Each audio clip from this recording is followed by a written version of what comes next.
Well, millions of Americans have been dealing with dangerous heat this summer. Records falling in some areas. Those records are for high temperatures and records that have been falling. Other areas seeing triple digit temperatures stretching across wide swaths of the country. We have been familiar with this kind of really warm temperature right here in metro Atlanta. If you've been here this summer, you know we have gone through stretches where it has been particularly hot. So, what's behind all of this? And what can we learn from it?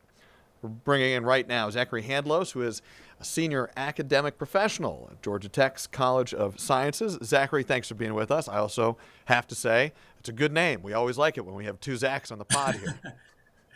Definitely agree. Thanks for having me here. All right, so let's get into it. No secret. It's been hot here. It's been hot in lots of places all across the country.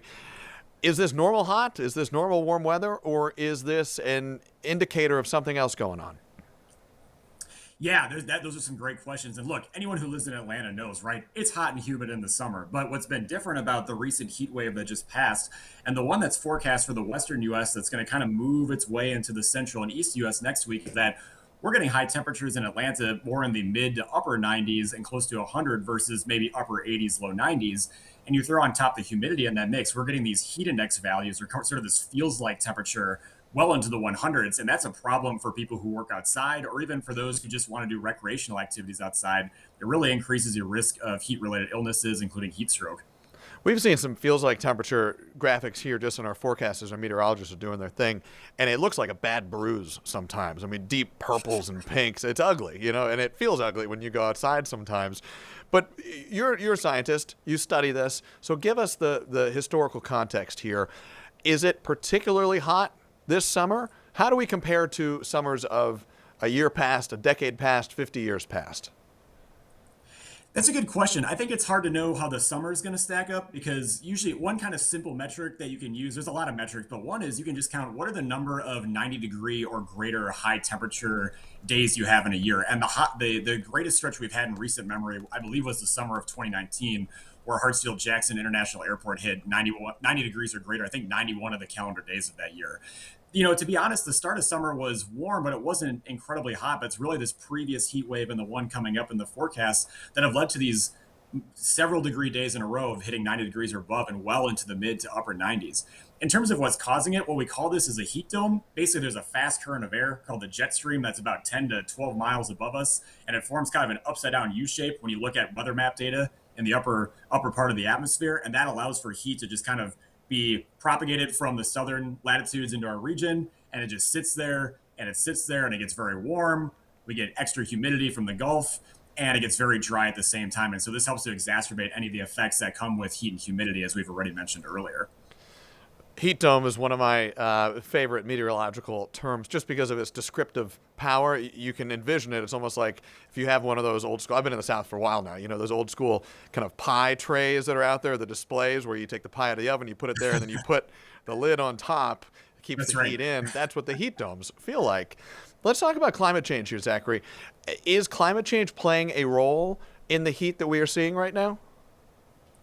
Yeah, and there's a couple ways to think about this. One is that, look, you can have heat waves happen any given year, regardless of the strength of climate change. But certainly there's been lots of research that has shown that as the Earth's climate system changes and heats up over the next few decades, as we go into the end of the 21st century, a few decades from now, the frequency of occurrence of such heat dome effects could increase with time. That's what a lot of scientific models suggest looking forward in the future. So these types of events, what can happen is that if they occur more frequently, if you think about any given summer, all of a sudden the number of days where you hit 90 degrees or above, you may be adding 5 to 10 more days like that compared to previous summer times in the past. The other challenge too is that the nighttime temperatures are not getting that cold. Often when you have a hot day, people will look for the evening, the sunset, and think, hey, maybe if the sun goes down, I can finally go outside and do something or go for that jog or that evening walk or sit outside with my friends. The problem though too is that the low temperatures at night have been warm, and some places have broken their record high low temperature values as well too. And if you don't have that time for organisms, humans to recover at night, and then you continue to go into these hot days, it can lead to significant heat-related impacts. And that's a problem. We expect that to become a even more frequent problem as we move forward in the next few decades, based on what data is showing us. And there are public policy ramifications for all of this as well. For anybody, if you have if it's hot, you got to deal with it. But if you're coming home to a place that has air conditioning, you've got a refrigerator that Yeah. works. That's not to say that you don't have to grapple with this, but it is easier to manage. But there are lots of folks who work outside all day long. There are folks who are homeless. They don't have air conditioning. There are people who do have a home, but it's not air conditioned. Lots of our neighbors are more directly impacted by the hot temperatures. What do cities, what do communities, what do public policy leaders need to be thinking about when they're contemplating these hot summer months? You said a lot of great examples, and that's what that policymakers need to be thinking about. How can we take care of people, especially those who are working outside, those again maybe who are homeless or having trouble finding shelter? How can we make sure that there are protected spaces for them or publicly accessible spaces to cool off, get hydrated, find shaded spots for several hours, even avoid things like significant sunburn if they don't have access to sunscreen and things like that.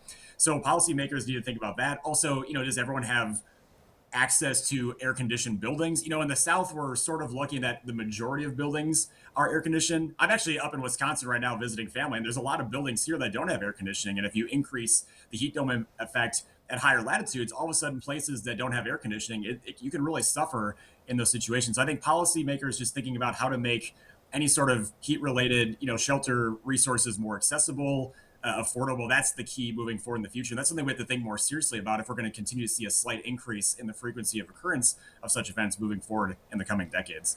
You talk about a lot of places not having air conditioning up, further north you go.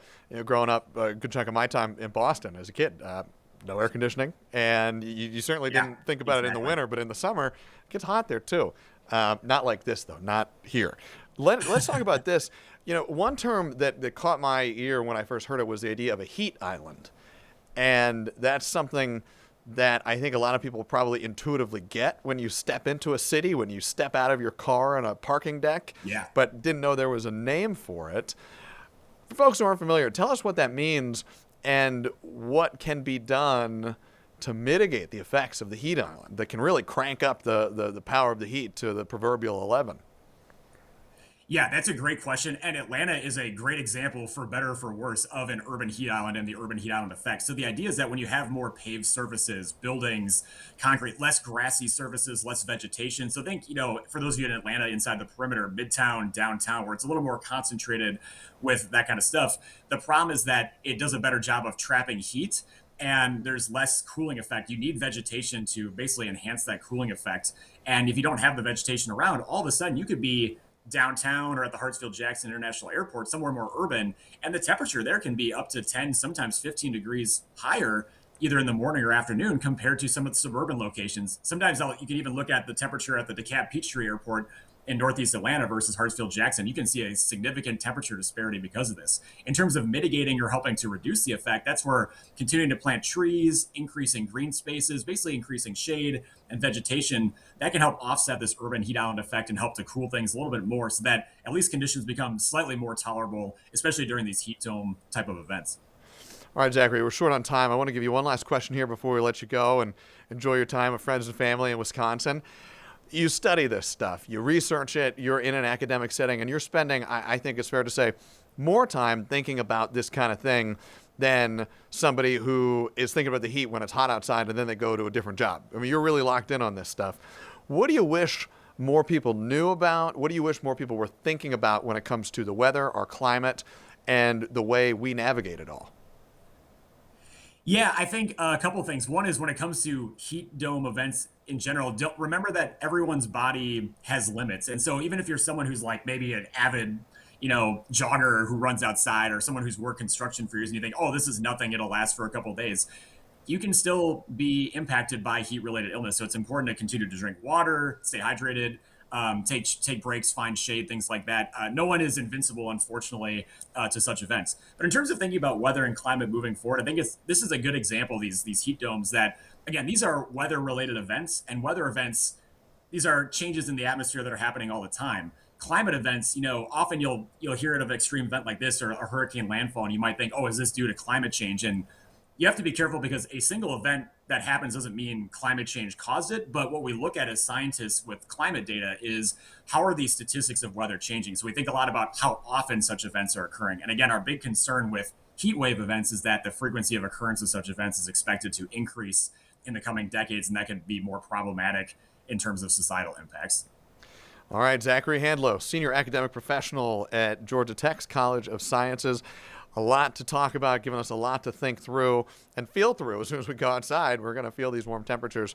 Zachary, thank you very much, and thanks for joining us all the way from Wisconsin. We appreciate it. Yeah, thanks for having me. Appreciate it.